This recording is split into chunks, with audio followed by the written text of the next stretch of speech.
رہا ہوں۔ میں مثال کے طور پر میں کہوں اپنے والد سے کہ ابا جان میں آپ سے بہت محبت کرتا ہوں، اور میرے والد مجھ سے کہیں بیٹا پاؤں دبا دے، تو میں کہوں گا ابا محبت تو بہت کرتا ہوں لیکن پاؤں نہیں دبا سکتا۔ میرے ابا کہیں گے کہ بیٹا آپ مجھ سے بہت محبت کرتے ہیں، میں کہوں گا ہاں ابا محبت تو بہت کرتا ہوں۔ کہیں گے بیٹا میرے دوائی کے خرچے کے لیے کچھ پیسے دے دے، اور میں کہوں گا ابا محبت تو بہت کرتا ہوں لیکن دوائی لا کر نہیں دے سکتا۔ وہ کہیں گے مجھ سے کہ بیٹا مجھے خرچے کے لیے پیسے دے دے، تو وہ کیا کہیں گے؟ میں کہوں گا ابا محبت تو بہت کرتا ہوں لیکن آپ کو پیسے نہیں دے سکتا۔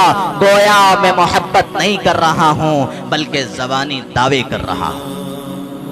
نحمده ونستعينه ونستغفره ونؤمن به ونتوكل عليه ونعوذ بالله من شرور أنفسنا ومن سيئات أعمالنا من يهده الله فلا مضل له ومن يضلله فلا هادي له ونشهد أن لا إله إلا الله وحده لا شريك له ونشهد أن سيدنا ومولانا محمدا عبده ورسوله صلى الله على آله وأصحابه أجمعين أما بعد أعوذ بالله من الشيطان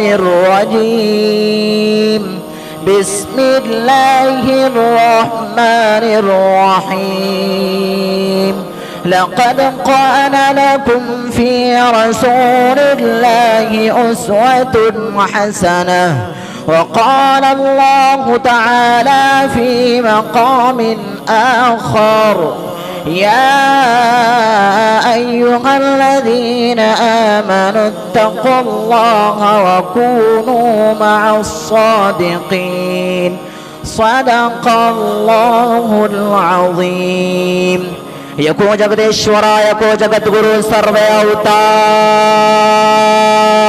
ستی سب دھرم گرنت ستیا سنتا سمرم پراتھنا میرہوستن نگا سلم نگن چھیدی رام رمائی نم ستیم استی کرام رمائی نم ستیم استی کرام رمائی نم ستیم استی اوم شانتی اوم شانتی۔ ڈائز پر تشریف فرما دھرم گرو اور سامعین کرام، جس دور میں نازاں تھی دنیا اب ہم وہ زمانہ بھول گئے، جس دور میں نازاں تھی دنیا اب ہم وہ زمانہ بھول گئے، اوروں کو جگانا یاد رہا خود ہوش میں آنا بھول گئے، اوروں کو جگانا یاد رہا خود ہوش میں آنا بھول گئے، منہ دیکھ لیا آئینے میں پر داغ نہ دیکھا سینے میں، منہ دیکھ لیا آئینے میں پر داغ نہ دیکھا سینے میں، جی ایسا لگایا جینے میں کہ مرنے کو مسلمان بھول گئے، جی ایسا لگایا جینے میں کہ مرنے کو مسلمان بھول گئے۔ نقیب صاحب کا ایک اشعار ہے، وہ پڑھ کر میں بات شروع کرتا ہوں کہ قابو میں رکھنا سیکھ لے اپنی زباں کو، کہ قابو میں رکھنا سیکھ لے اپنی زباں کو، کہیں جلال آنا جائے آسماں کو، قابو میں رکھنا سیکھ لے اپنی زباں کو، کہیں جلال آنا جائے آسماں کو۔ 1400 سال ہو گئے تاریخ تو پڑھ کے دیکھ، 1400 سال ہو گئے تاریخ تو پڑھ کے دیکھ، گھٹا نہ سکا کوئی محمد کی شان کو، گھٹا نہ سکا کوئی محمد کی شان کو۔ میں نے قرآن مجید فرقان حمید کی ایک آیت پڑھی ہے جس میں یہ آیت ہم سے سوال کر رہی ہے کہ اللہ کے نبی صلی اللہ علیہ وسلم کی زندگی آپ کے لیے ایک تحقیق ہے، اور ہمیں اور آپ کو اس پر تحقیق کرنا چاہیے، کیونکہ جب ہم دنیا کے کسی شعبے میں قدم رکھتے ہیں تو ہم یوں کہتے ہیں کہ فلاں کھلاڑی میرا آئیڈیل ہے، فلاں کرکٹر میرا آئیڈیل ہے، یا فلم انڈسٹری میں ہم قدم رکھتے ہیں تو یوں کہتے ہیں کہ فلاں اسٹار ہمارے لیے آئیڈیل ہے، یا صحافی کے میدان میں قدم رکھتے ہیں تو یہ ہم کہتے ہیں کہ فلاں صحافی میرے لیے آئیڈیل ہے، یا ہم سیاست کے میدان کے اندر قدم رکھتے ہیں تو ہم یہ کہتے ہیں کہ فلاں سیاستداں میرا آئیڈیل ہے۔ لیکن مسلمانوں کے لیے قرآن کریم کی یہ آیت کہہ رہی ہے کہ تمہارے لیے آئیڈیل، تمہارے لیے نمونہ، تمہارے لیے مثال جناب نبی کریم صلی اللہ علیہ وسلم ہے۔ بے شک صلی اللہ علیہ وسلم۔ اور ہمیں یہ زبانی دعوے نہیں کرنا ہے، ہمیں پریکٹیکل کر کے دکھانا ہے، زبانی دعوے نہیں کرنے۔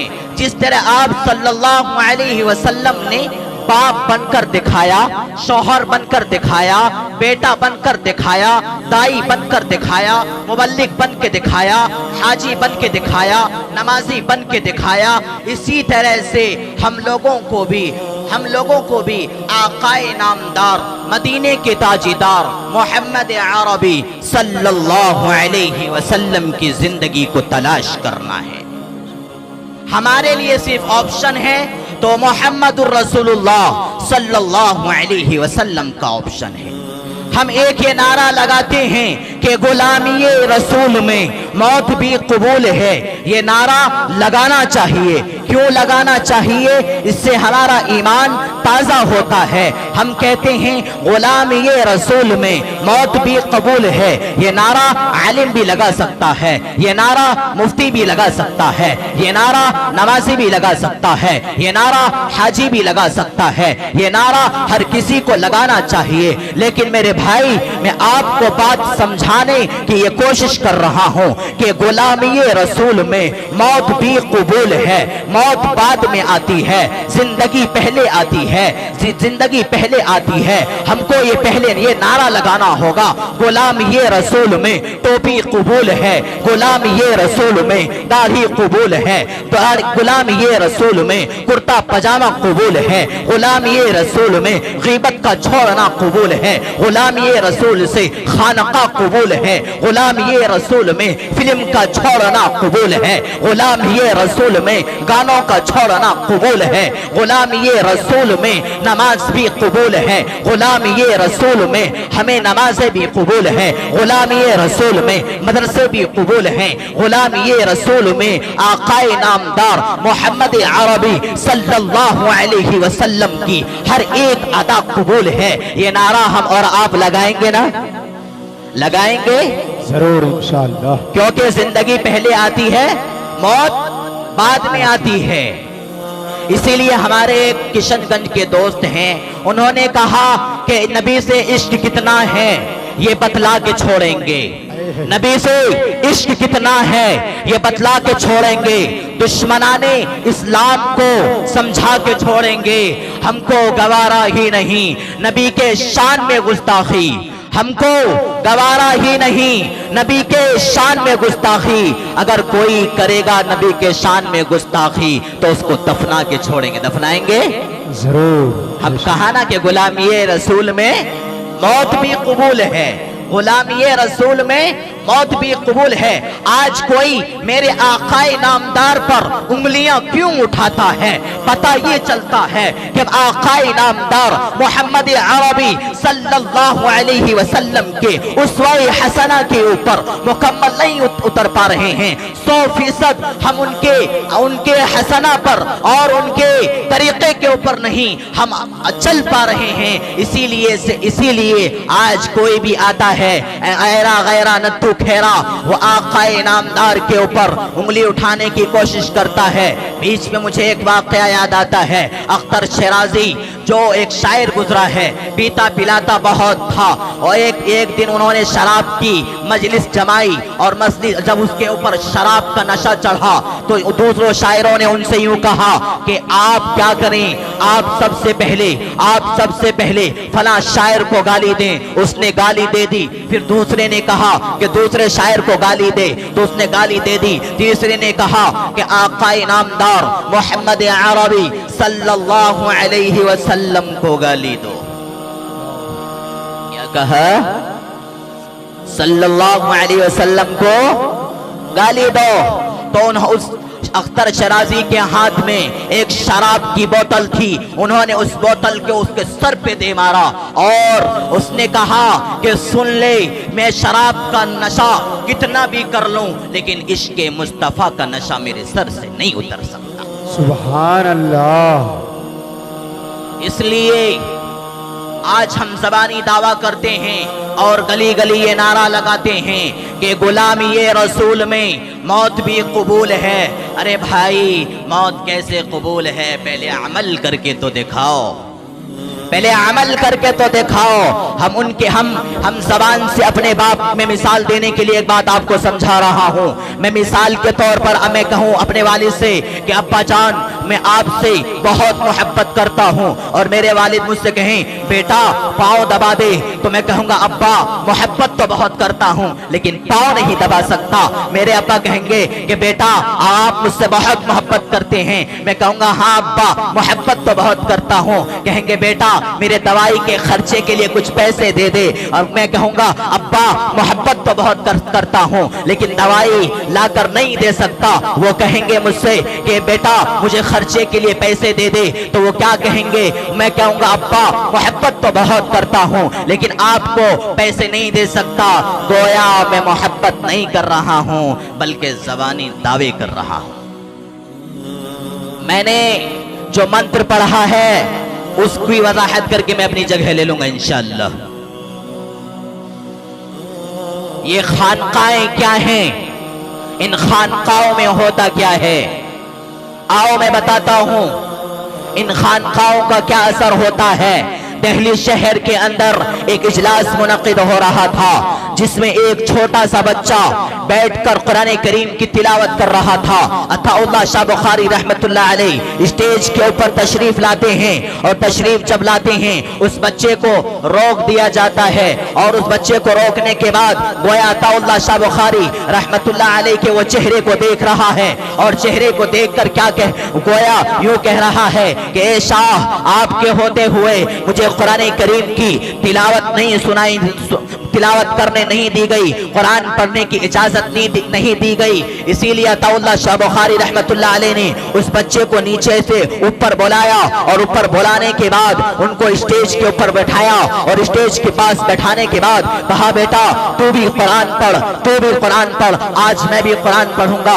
عطا اللہ شاہ بخاری رحمت اللہ علیہ قرآن پڑھتے جاتے ہیں۔ فجر کی نماز اذان ہوتی ہے، اذان پر کہتے ہیں صدق اللہ العظیم، ادھر سے 70,000 عیسائی مسلمان ہو جاتے ہیں۔ وہی عطا اللہ شاہ بخاری رحمت اللہ علیہ جب ان کو جیل کے اندر ڈال دیا جاتا ہے، آؤ میں بتاتا ہوں ان اللہ والوں کا تعلق اللہ سے کتنا گہرا ہوتا ہے، ان اللہ والوں کا تعلق اللہ سے کتنا گہرا ہوتا ہے۔ اس لیے کہتے ہیں اللہ جس کو رکھے اس کو کون چکھے۔ اللہ تبارک و تعالی نے ان کو وارثین انبیاء ٹھہرایا ہے، اور وہ عطا اللہ شاہ بخاری رحمت اللہ علیہ کو انگریز جیل کے اندر بھرتی کرتے ہیں، اور جیل کے اندر بھرتی کرنے کے بعد کیا دیکھتے ہیں؟ 1 مہینے کے اندر وہ جیلر کہتا ہے کہ تمام کے تمام جیلوں سے اللہ اللہ اللہ اللہ کی صدائیں آنے لگتی ہیں، اللہ اللہ کی آواز آنے لگتی ہیں۔ جیلر کہتا ہے ایک دن رات کے اندر میں گیا، اور رات کی تاریکی میں نے سوچا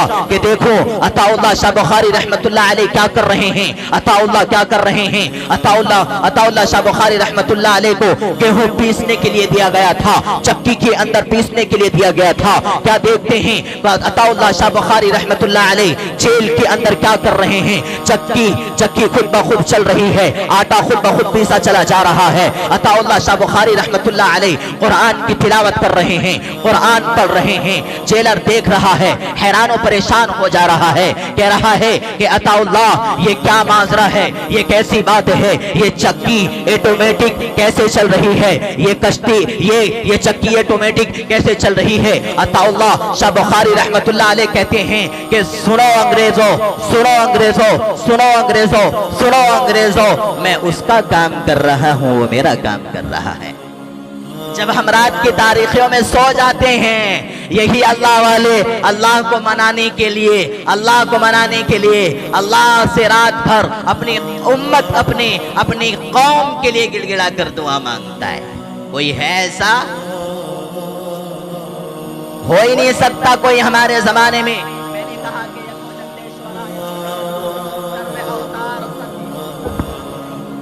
سنتا سملم پراتھنا کہ یکو جگدیشورا خدا ایک ہے, یکو جگت گرو, گرووں کا گرو, نبیوں کا نبی, اوتاروں کا اوتار, یعنی انتم مہاپروش نبی آخر الزمان صلی اللہ علیہ وسلم آخری نبی ہے. ہمارا آپ کا عقیدہ ہے کہ نہیں ہے؟ آج کوئی بھی آتا ہے کہتا ہے کہ میں مہدی ہوں, کوئی کہتا ہے میں نیا نبی ہوں. اللہ کے نبی صلی اللہ علیہ وسلم نے بتا دیا تھا قرب قیامت سے پہلے بہت سارے کذاب آئیں گے جو نبی ہونے کا دعویٰ کریں گے. اسی لیے یکو جگدیشورا یکو جگت گرو سرو اوتار ستیا سنتا سملم پراتھنا, آؤ ہم سب مل کر ایک خدا کی پوجا کرتے ہیں, ایک خدا کی پراتھنا کرتے ہیں. میں ان کے وید میں لکھا ہوا ہے, جب ہم سہارنپور کا سفر کر رہے تھے اور سہارنپور غازی آباد میں ہم لوگ اترے, اور اترنے کے بعد ہمارے استاد محترم حضرت مولانا مفتی اظہر الدین صاحب قاسمی دوسرے ڈبے میں گئے اور ہم لوگ الگ ڈبے میں جا کر بیٹھ گئے. بیٹھے تو ایک ہائی کورٹ کے وکیل جو پنڈت بھی تھے, انہوں نے بتایا کہ ہمارے لکھنؤ کے اندر ہائی کورٹ کے بغل میں ایک پیپل کا درخت ہے, اور اسی کے نیچے ہر اتوار کے دن ہماری کتھا ہوتی ہے. انہوں نے کہا کبھی موقع ملے تو لکھنؤ آپ ضرور آنا. تو وہ جب بیٹھے ہوئے تھے, بیٹھتے بیٹھتے انہوں نے سوال کیا, اور سوال کرتے کرتے انہوں نے یہ اپنے کبھی اس سے پوچھ رہے ہیں, کبھی اس سے پوچھ رہے ہیں. ہم تو خاموش بیٹھے تھے, طالب علم تھے, بیٹھے تھے. انہوں نے ہم سے پوچھا کہ بیٹا آپ کا نام کیا ہے؟ میں نے کہا محمد شاہنواز. کہاں کے رہنے والے ہو؟ میں نے کہا گوڈا کا رہنے والا ہوں. اس نے کہا کہ آپ سے میں کچھ سوال پوچھنا چاہتا ہوں, کیا آپ بتائیں گے؟ میں نے کہا اگر میرے علم کے اندر ہوگا تو میں آپ کے سوال کا جواب دوں گا, ورنہ ہمارے استاد محترم اسی ٹرین کے اندر موجود ہیں, ان سے رابطہ کر کے آپ کے سوالوں کا جواب دوں گا. انہوں نے کہا کہ بتاؤ بیٹا الف لام میم کا معنی کیا ہے؟ میں نے کہا استادوں سے اسی سال پڑھا تھا کہ یہ عرف مقطعات میں سے ہیں. اس کا ارتھ اللہ اور رسول کے علاوہ کوئی نہیں جانتا. یہ ایک خاص بات ہے, کل قیامت کے دن اللہ تبارک و تعالی خود روبرو ہو کر بتائیں گے. دوسرا سوال اس نے ہم سے پوچھا کہ بتاؤ کہ نبی کس کو کہتے ہیں؟ ہم نے کہا کہ قاصد کو کہتے ہیں, ڈاکیا کو کہتے ہیں, میسنجر کو کہتے ہیں. انتم مہاپروش جب جبرائیل امین صلی اللہ علیہ وسلم کے پاس غار حیرا کے اندر وحی لے کر آئے, اور جب وحی لے کر آئے تو وہی اسی پیغام کو آپ صلی اللہ علیہ وسلم نے ہم تک پہنچایا. تو تیسرا سوال اس نے ہم سے یہ داغا کہ بتاؤ پورے قرآن کریم کے اندر کتنی سورتیں ہیں؟ ہم نے کہا کہ 114 ہیں. پھر ہم نے پوچھا کہ آپ ہم سے پوچھے چلے جا رہے ہیں, ہم آپ سے پوچھتے ہیں کہ بتاؤ یکو جگدیشورا یکو جگت گرو سرو اوتار ستھی سنتا سملم پراتھنا, کہ بتاؤ کہ اس کا ارتھ کیا ہے؟ انہوں نے کہا کہ بیٹا آپ کہاں پڑھتے ہو؟ ہم نے کہا پڑھتے کہیں بھی ہیں, آپ بس اس کا ارتھ بتا دیں. میں بات کو مختصر کر رہا ہوں بس سمیٹنے کے لیے کہ میں ایک پڑھتا کہیں بھی ہوں، آپ اس کا ارتھ بتا دیں۔ پھر اس نے کہا کہ ہمارے ابھی گرنتوں کے اعتبار سے آخری اوتار پیدا ہوگا۔ میں نے کہا کہ آپ ثبوت دے سکتے ہیں؟ انہوں نے کہا کہ میر ہوستل نگاہ سلم نگن چھیدی۔ میں نے کہا اس کا ترجمہ آپ بتائیں۔ انہوں نے کہا کہ آخری اوتار جو پیدا ہوگا، آخری دیوتا جو پیدا ہوگا، دنیا کے بیچ کے اندر پیدا ہوگا اور پتھریلی زمین پر پیدا ہوگا۔ میں نے کہا ایسے آگے ہٹ کر بتائیے، آپ نے ایک لفظ کو چھوڑا ہے، کہ کون سی لفظ کو چھوڑا ہے؟ میں نے کہا کہ آخری اوتار جو پیدا ہوگا وہ مہروز تل نگاہ سلم نگن چھیدی، وہ ہمارا ختنہ بھی کروائے گا، واہ بہت عمدہ جواب، سبحان اللہ۔ ہمارا ختنہ بھی کروائے گا، اور الحمدللہ ہم کروا کے بیٹھے ہیں۔ بے شک۔ پھر اس نے کہا کہ مولانا میں مانتا ہوں لیکن وہ وشنو ویش کا بیٹا ہوگا۔ میں نے کہا وشنو کے معنی کیا آتا ہے؟ اس نے کہا اللہ۔ میں نے کہا ویش کے معنی کیا آتا ہے؟ کہا بندہ۔ میں نے کہا یعنی اللہ کا بندہ عبداللہ کے گھر کے اندر آخر محمد رسول اللہ صلی اللہ علیہ وسلم پیدا فرما چکے ہیں۔ پھر اس نے کہا کہ سوموتی کا بیٹا ہوگا۔ کس کا بیٹا ہوگا؟ سوموتی کا بیٹا ہوگا۔ میں نے کہا کہ آپ بتائیے سوموتی کے معنی کیا آتے ہیں؟ انہوں نے کہا کہ امن، چین، سکون۔ میں نے کہا اسی کو عربی میں آمینہ کہتے ہیں۔ آمینہ کے ذرے یتیم محمد الرسول اللہ صلی اللہ علیہ وسلم اس دنیا کے اندر پیدا فرما چکے ہیں۔ اس لیے قرآن نے اعلان کہہ دیا ما کان ابا احد من رجالکم ولکن رسول اللہ وخاتم النبیین، کہ آپ صلی اللہ علیہ وسلم کے بعد کوئی نبی پیدا نہیں ہوگا۔ آپ صلی اللہ علیہ وسلم آخری میسنجر، آخری اوتار، آخری دیوتا ہیں آپ۔ اس نے کہا کہ وہ آئے گا تو شکشا یعنی تعلیم کے اوپر زیادہ فوکس کرے گا۔ انہوں نے کہا ویدا احمدم پروشنم، ویدا احمدم پروشنم، آخری اوتار جو پیدا ہوگا وہ تعلیم کے اوپر فوکس کرے گا۔ میں نے کہا کہ عقل کے اندھے ذرا پڑھ کے تو دیکھ، اقرأ بسم ربک الذی خلق، پہلی آیت ہی پڑھائی کے اوپر اتری ہے۔ اتری کہ نہیں اتری؟ اتری ہے۔ اسی لیے آج ہمارے بیچ بہت سارے ایسے فتنے پھیل رہے ہیں، اور ان فتنوں سے ہمیں بچنا ہے اور اپنا تعلق علماء سے جوڑنا ہے۔ اگر اس طرح کا کوئی کذاب ملتا ہے جو نبی ہونے کا دعویٰ کرتا ہے، چاہے وہ شکیل ابن حنیف ہو، چاہے گوہر شاہی ہو، اور نہ جانے کس نے نبی ہونے کا دعویٰ کیا، اس لیے اپنا تعلق علماء سے رکھو۔ ایک عیسائی کہتا ہے کہ یہ قوم اس وقت تک کامیاب نہیں ہو سکتی کہ جب ان کے علماء ان کو بتائیں اور یہ اس پر عمل کرنا شروع کر دیں تو یہ امت کامیاب ہو جائے گی۔ آج وجہ کیا ہے کہ علماء چیخ کر کہہ رہے ہیں اور ہم ماننے کے لیے تیار نہیں ہیں۔ اللہ رب العزت والجلال ہمیں اور آپ کو کہنے سننے سے زیادہ عمل کی توفیق عطا فرمائے۔ آمین وآخر دعوانا ان الحمدللہ رب العالمین۔